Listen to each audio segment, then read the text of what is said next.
Assalamualaikum warahmatullahi wabarakatuh. Saya Mia Nurlika dengan NIM 401190278 kelas Ekonomi Syariah I. Di sini saya akan sedikit menjelaskan mengenai penilaian obligasi. Langsung saja. Obligasi secara ringkasnya adalah utang tetapi dalam bentuk security. Penerbit obligasi adalah si peminjam atau debitur, sedangkan pemegang obligasi adalah pemberi pinjaman atau kreditur, dan kupon obligasi adalah bunga pinjaman yang harus dibayar oleh debitur kepada kreditur. Dengan penerbitan obligasi ini, maka dimungkinkan bagi penerbit obligasi guna memperoleh pembiayaan investasi jangka panjangnya dengan sumber dana dari luar perusahaan. Lalu nilai obligasi. Di sini ada 3 nilai. Yang pertama, nilai maturity obligasi. Menurut Jogianto menjelaskan bahwa nilai maturity atau disebut juga dengan nilai jatuh tempo adalah nilai yang dijanjikan akan dibayar pada obligasi jatuh tempo. Nilai maturity ini juga mewakili nilai nominal atau nilai par atau nilai tampung dari obligasi. Yang kedua ada nilai pasar obligasi.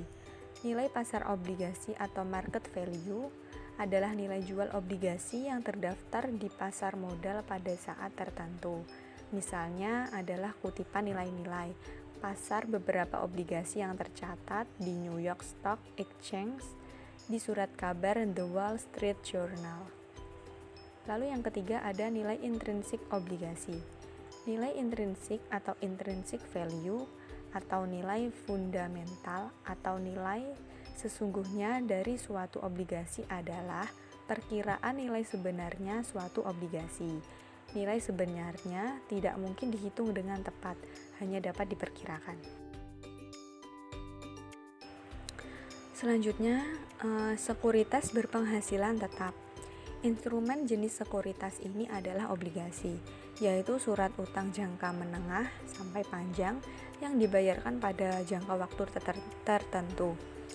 Pihak yang mengeluarkan obligasi dapat berupa pemerintah maupun perusahaan swasta.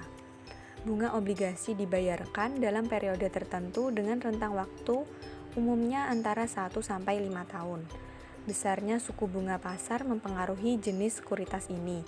Jika suku bunga turun, maka harga obligasi akan turun, atau bisa sebaliknya. Selain ada sekuritas berpenghasilan tetap, ada juga sekuritas berpenghasilan tidak tetap. Instrumen jenis investasi ini adalah saham, berupa sekuritas yang memberikan penghasilan yang tidak tetap bagi pemiliknya. Pemilik sekuritas saham akan menerima penghasilan dalam bentuk dividen saham dan perubahan harga saham. Jika harga saham meningkat dari harga beli, maka pemodal dikatakan memperoleh capital gains, bila sebaliknya disebut capital loss. Metode penyederhanaan konsep penilaian sekuritas tidak berpenghasilan tetap ada 2. Penyederhanaan yang pertama adalah dengan menggunakan asumsi-asumsi sebagai berikut. 1. Keuntungan tidak berubah setiap tahunnya. Yang kedua, semua keuntungan dibagikan sebagai dividen.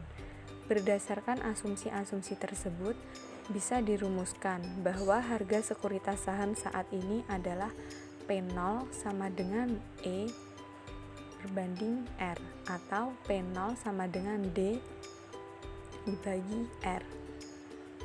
Lalu penyederhanaan yang kedua muncul adalah karena asumsi-asumsi yang disampaikan pada penyederhanaan pertama dirasa sangat tidak realistis. Karena itu kemudian diasumsikan sebagai berikut. Tidak semua laba dibagi, tapi ada sebagian laba ditahan. Proporsi laba ditahan atau sama dengan B kecil diasumsikan konstan. Lalu, laba ditahan dan diinvestasikan kembali tersebut bisa menghasilkan tingkat keuntungan.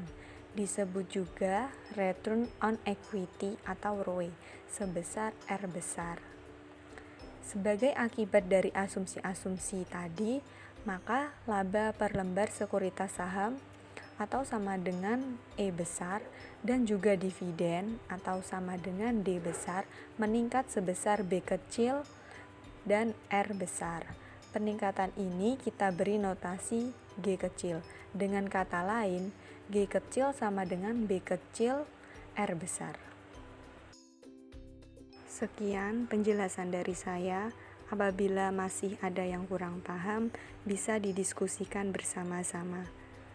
Mohon maaf apabila ada kesalahan. Wassalamualaikum warahmatullahi wabarakatuh.